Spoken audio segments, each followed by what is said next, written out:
Halo teman-teman semuanya, perkenalkan kami dari kelompok 4 yang terdiri dari 3 orang. Yang pertama Aris Prandono, yang kedua Krisanti Lala, yang ketiga Francisca Narta. Pada kesempatan ini kami akan menjelaskan pada materi demonstrasi kontekstual pada mata kuliah pemahaman tentang peserta didik dan pembelajarnya. Baiklah, pada kesempatan ini saya akan menjelaskan tugas 1.1, memberikan tanggapan terhadap kasus di ruang kelas. Yang pertama itu pada kasus 1. Bayangkan jika Anda adalah seorang guru matematika di kelas 7. Saat ini Anda hendak menyampaikan materi mengenai matematika sosial, yakni mencari nilai rata-rata atau MER. Untuk memudahkan peserta didik dalam memahami pembelajaran, Anda mencoba untuk membuat urutan atau langkah-langkah yang perlu diikuti oleh peserta didik agar dapat mencari nilai rata-rata pada sebuah soal. Anda meminta kepada peserta didik untuk mengerjakan soal yang Anda berikan. Hasilnya, peserta didik mampu mengerjakan dengan benar, sesuai dengan langkah yang telah Anda siapkan. Beberapa saat kemudian, Anda meminta kepada peserta didik untuk mengulangi soal yang sama tanpa melihat urutan pengerjaan soal, dan peserta didik mampu mengerjakannya dengan benar. Baiklah, untuk berikutnya ada pertanyaan dan juga ada jawabannya pada kasus 1. Pertanyaan pertama, apa yang membuat peserta didik mampu mengerjakan soal dengan baik pada percobaan kedua tanpa melihat urutan atau langkah pengerjaan soal?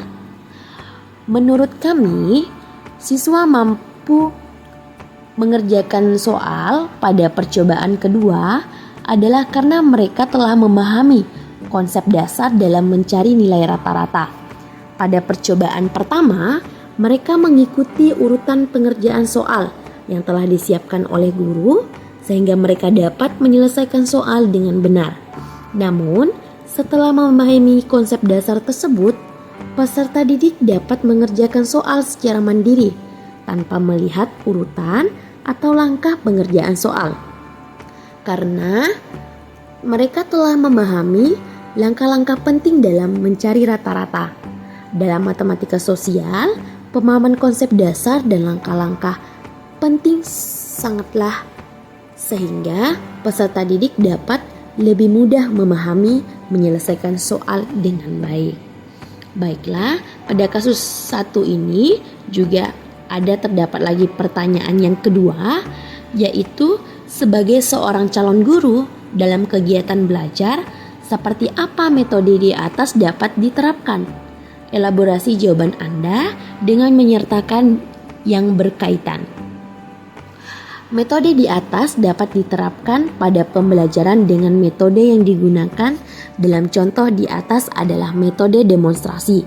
Metode ini sangat efektif dalam memperkenalkan konsep baru karena dapat membantu peserta didik untuk memahami secara visual langkah-langkah yang perlu diikuti.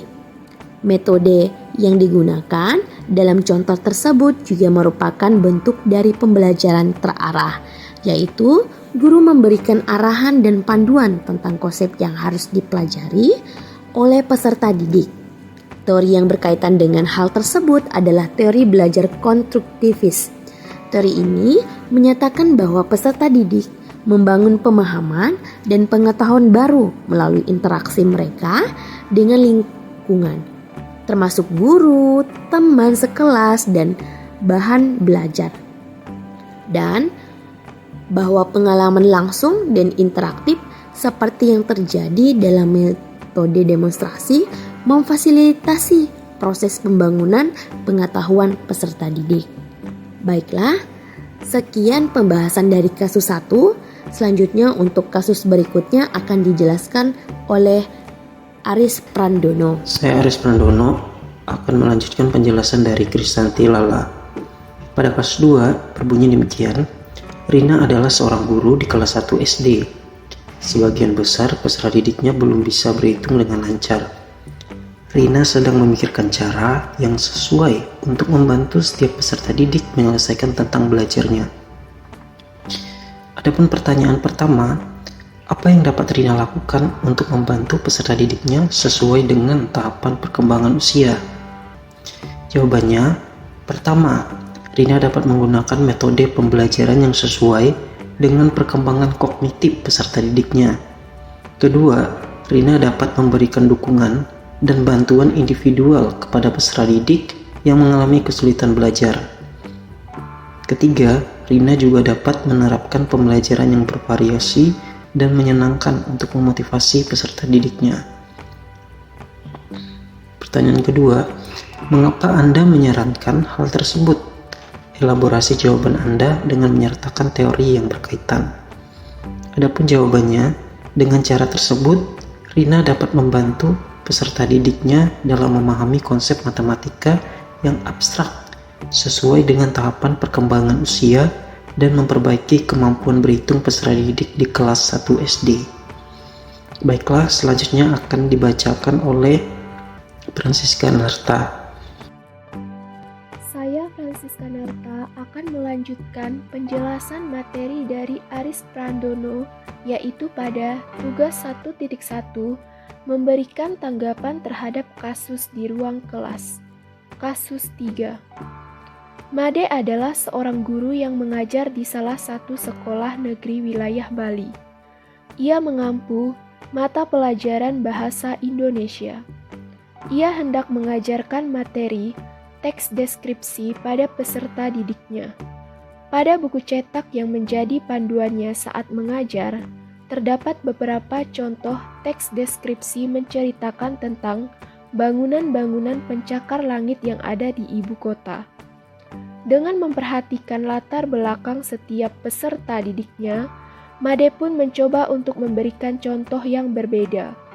Ia memberikan contoh teks deskripsi tentang pantai dan makanan khas di Bali.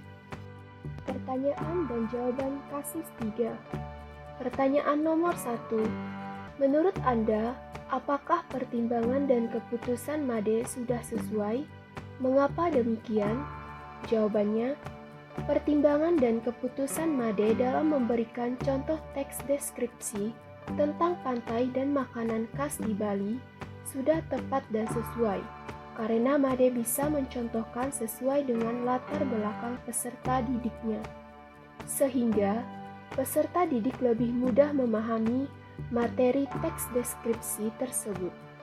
Prinsip yang digunakan Made adalah prinsip relevansi dengan lingkungan siswa, di mana prinsip yang digunakan tersebut adalah mengaitkan materi pelajaran dengan lingkungan siswa. Pertanyaan dan jawaban kasus 3. Pertanyaan nomor 2. Prinsip apa yang Made gunakan dalam kasus tersebut? Elaborasi jawaban Anda dengan menyertakan teori yang berkaitan. Jawabannya, prinsip yang diterapkan oleh Made adalah prinsip relevansi dengan lingkungan siswa.